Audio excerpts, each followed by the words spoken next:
снимаю.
Перерыв 30 секунд, дамы и господа. Букмекерская компания «Олимбет», официальный партнер Федерации спортивной борьбы России, широкая линия, удобное приложение, мгновенные выплаты и уникальная программа лояльности. Получайте максимум эмоций от схваток вместе с «Олимбет».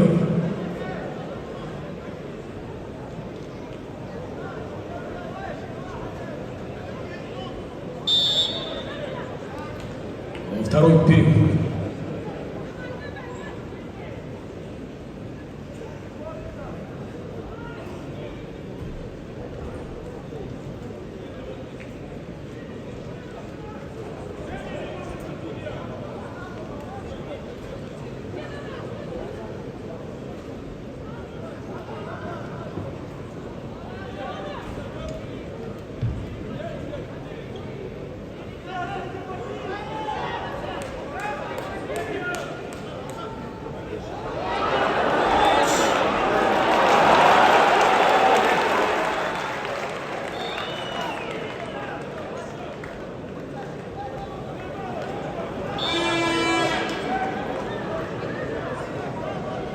Дамы и господа, на трибунах Инал Тасоэ, двукратный чемпион мира, официально признан лучшим борцом мира под судом в тяжелом весе.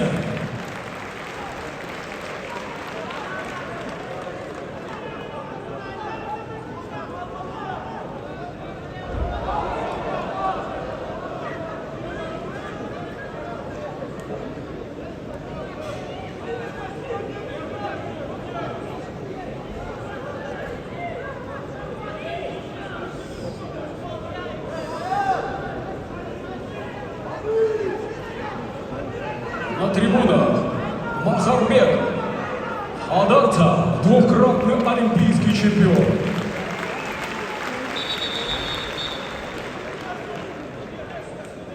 А также Артур Таймазов, трехкратный олимпийский чемпион. Депутат Государственной Думы Российской Федерации.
категории до 57 килограммов. По баллам одержал борец в красном трико. Встречаем Муса